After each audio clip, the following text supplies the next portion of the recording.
O que tem que ser feito agora, você estava falando até de prender o cara essa semana. Eu acho assim, eu vi que eles não liberaram parte aí do depoimento do Mauro Cid. Então, eu acho que tem coisas que estão ainda sendo checadas. Eu acho que é importante se fazer todo assim, né? Não tem nem assim, não tem. O Bolsonaro não foi indiciado ainda nesse processo. Entendeu? Então, tem que fazer o indiciamento do Bolsonaro, fazer o Bolsonaro ir lá contar suas mentiradas, como ele estava contando ontem, hoje aqui aí no Rio de Janeiro. Os advogados ficou nessa lenga-lenga, né? De que não teve acesso ao processo e tal. Não teve acesso ao processo, Exato. que é uma ditadura. Isso é mais para desmontar um pouco a defesa do Bolsonaro, que está batendo nisso aí, como se o Alexandre de Moraes estivesse fazendo uma arapuca. Tá gostando do papo? Então se inscreve no canal, ativa o sininho para não perder nada e se puder, ajuda a gente fazendo um Pix. Muito obrigada! Pegar ele, né? Então, não é assim, vamos liberar pra mídia, não soltou tudo, obviamente, mas por que na abertura da live eu falei que eu acho que essa semana seria uma boa semana? Porque a gente começou na sexta-feira, Alexandre de Moraes liberou os depoimentos, grande parte dos depoimentos. Verdade. Né? E aí hoje já tem Guilherme Amado na Metrópolis, que eu categorizo assim como o Luiz categorizou o UOL, né? Que é uma mídia de sempre, burguesa, corporativa, mas que ela quer ter um verniz de modernidade por ser da internet. Então ela quer se pagar de moderninha, mas tá jogando o jogo do Bolsonaro esse ano inteiro. E aí já vem Guilherme Amado hoje e fala que a Polícia Federal já avalia ter elementos para indiciar o Bolsonaro, o Braga Neto e o Augusto Heleno. É a trinca que a gente quer a cabeça desde sempre. Né? Mas o que falta para prender esses caras, Claudinho? Eles darem uma vacilada ou de propósito darem uma vacilada para serem presos. Então, por exemplo, ele pode, num comício desse, pode ser considerado já incitação à desordem pública, né? Coisas do gênero, mas eu acho um argumento fraco para prendê-lo preventivamente, né? Eu acho que talvez, sei lá, ocultação de prova, uma coisa assim, seria cadeia direto, né? Mas não sei, talvez com o passar do tempo, Malafaias da vida insuflando os caras a, sabe, provocar essa prisão deles. Talvez faça parte do roteiro, né? Mas acho que é questão de tempo, né, Claudinho? Acho que as provas são muito contundentes. O Exército já está começando a sacrificar o Braga Neto. Hoje já estão falando em tirar o título de general dele, já estão falando em expulsar ele da corporação. Então já estão querendo se desassociar disso. E a justiça militar também, dizendo que foi uma quantidade muito grande de militares para o governo, que isso não foi bom. Quer dizer, claro que enquanto instituição, o Exército, ele tem que tentar se preservar, né? Então vai ficar eu acho que tem uma coisa também que vai ser complicado perder o Bolsonaro. É lógico que vai ter um monte de gente. Quando prenderam o Lula de forma injusta, né? A gente sabe, todo aquele rolo que foi lá no sindicato, um monte de gente. Eu vou cair, só estou avisando. Um monte de gente falando para o Lula ir para uma embaixada. Então, esse todo auê vai acontecer. O Bolsonaro, a gente aqui nunca negou que o Bolsonaro tem bastante popularidade ainda. Tem muita gente que o segue, que está cada vez menos, está caindo, mas ainda tem muita gente. Ele é uma liderança popular, infelizmente, né? Porque é muito difícil você ver, depois de tudo que já aconteceu com o Bolsonaro, ele ainda ser uma figura popular. Então, não é fácil você prender um. Você vê que o Malafaias da vida, aí, o Malafaia que está muito desesperado, né? Com certeza tem uma merda gigantesca. Deve aparecer, porque o Malafaia está num desespero, assim, que ele está mais desesperado que o Bolsonaro. Ele assumiu a linha de frente mesmo do bolsonarismo. Mais que os filhos dele. O Bolsonaro tá todo. Os filhos estão todos enrolados também. Ninguém pode ser tão ostensivo quanto o Malafaia está sendo. O Malafaia está tweetando quase todo dia, ele está dando retweet nele mesmo, falando lá da Paulista ainda. Né? Hoje ele já quis comprar uma briga. O Lula falou na reunião ministerial que aconteceu hoje. Estão sabendo dessa reunião ministerial que aconteceu, né? A Lula chamou a cúpula e falou, vamos começar a comunicar o que a gente está fazendo de bom, porque eu estou perdendo popularidade e o que sai de bom daqui a direita ainda usa contra a gente. Então vamos tentar assumir isso. Aí lá na reunião ele soltou nosso Deus não é o mesmo do Malafaia. O Malafaia já pegou esse recorte, tacou no Twitter, e não é mesmo, nosso Deus é diferente, amanhã eu volto fazendo vídeo falando sobre isso. O Malafaia está aproveitando todo o gancho para conseguir criar mais pânico moral em cima de tudo isso. É muito foda, né?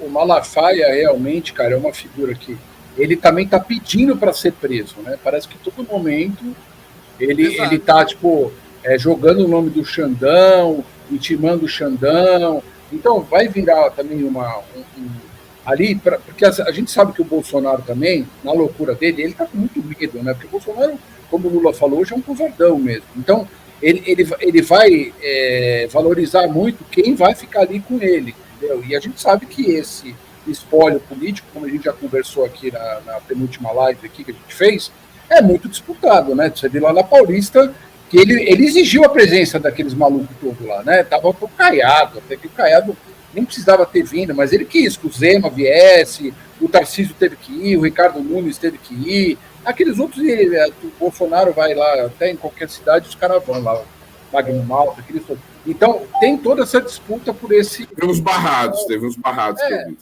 Não, inclusive, teve os barrados também, né? Como é que chama lá do Espírito Santo? Lá, Marcos Duval. Teve pedido de investigação, né, para as pessoas que participaram no ato na Paulista.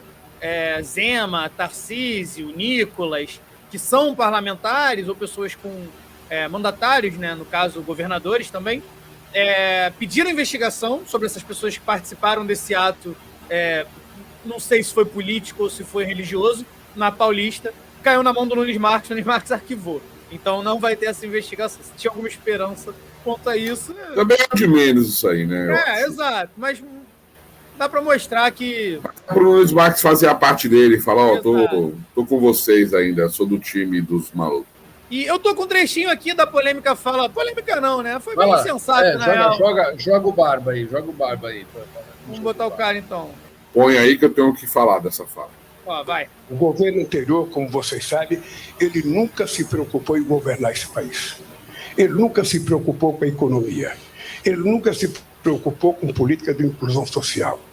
Ele se preocupava em estimular o ódio entre as pessoas, estimular a mentira nesse país e continua fazendo do mesmo jeito.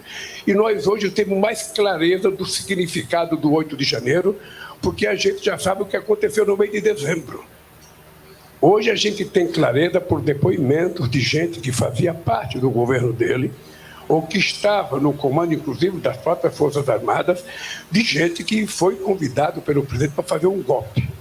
Então, se há 3 meses atrás, quando a gente falava em golpe, parecia apenas insinuação, hoje nós temos certeza que esse país correu sério risco de ter um golpe em função das eleições de 2022.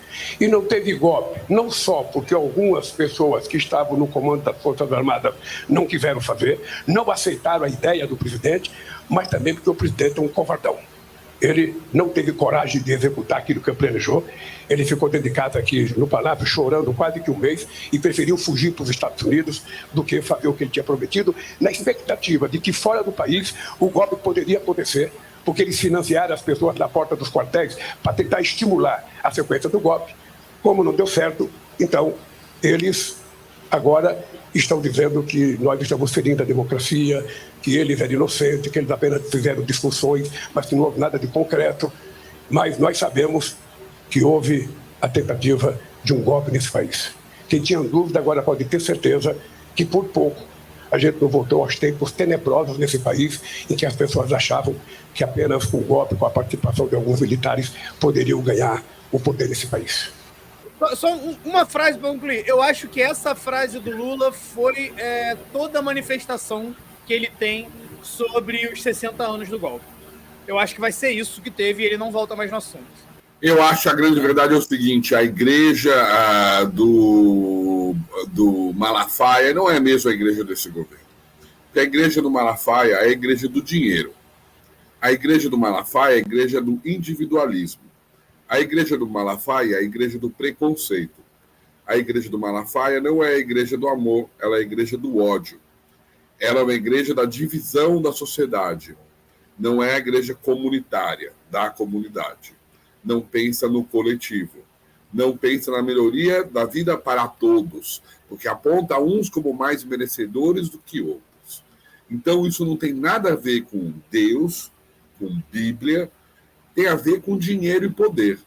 Esses caras são os falsos pregadores. Sabe qual é a parte da Bíblia lá do Jesus que eu mais gosto?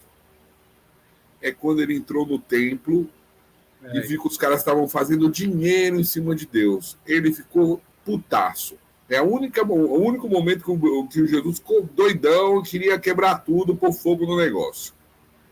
Porque ele achou o maior absurdo de todos. E esses caras, se encontrassem Jesus, iam ver esse Jesus na frente deles. Que ia apontar para eles e mostrar que eles eram, no fundo, adoradores do dinheiro, né, do bezerro de ouro. É isso que eles gostam mesmo. Era isso. Vou botar até aqui um trecho aqui. Eu tenho só uma parte para acrescentar. Não sei se vocês viram uma fala do professor João César de Castro Rocha no ICL, que ele fala da teologia do domínio, né? Que é como... Eu vi. Pô, isso é genial, cara. Já mandei mais de uma mensagem pro professor João César para ver se ele vem aqui com a gente. E eu acho que é muito isso, cara. O Malafaia, ele tá aí de ponta de lança mesmo da teologia do domínio no Brasil, né? Que nada mais é do que transformar a gente numa teocracia cristã. E por que isso é um absurdo, né? Acho que é muito importante a gente falar isso, sabe, Claudinho? Esse era o plano. Contra isso é ser contra Deus? Não, galera. O mundo já foi assim no passado. A teocracia já existiu. E era uma merda. Porque você ia lá e manipulava a Bíblia para apontar que fulano era inimigo ou tal, para pegar terra, poder, dinheiro. Não dá certo. O jeito certo é a liberdade religiosa total. O cara pode mudar de religião se ele quiser, pode ficar a vida inteira na mesma, ele pode ser conservador, seguir os preceitos bíblicos ao pé da letra. Ninguém vai reclamar e ele não vai estar fazendo nada ilegal. Agora, o que não pode é esse discurso de que um é melhor do que o outro. Isso dá base a racismo, dá base a todo tipo de preconceito. E isso não tem nada a ver com a religião, na realidade. E o Estado tem que garantir a liberdade religiosa, até para a pessoa eventualmente decidir não ter religião. Tem muita gente que não tem religião e são pessoas que ajudam os outros, ajudam a sociedade, são ótimas pessoas. E não tem uma religião. Isso não é o parâmetro, ter ou não ter religião. Então a gente tem que elevar um pouco o nível da discussão, sabe? Então a pessoa ela pode ter a religião que ela bem entendeu, ou até mesmo não ter religião e ter todos os direitos de contribuir com a sociedade, como indivíduo e no coletivo também, né? Que a comunidade não é só a comunidade que vai na igreja, é a comunidade do seu bairro, da sua profissão, né? Você faz parte de várias comunidades ao mesmo tempo, todas as pessoas.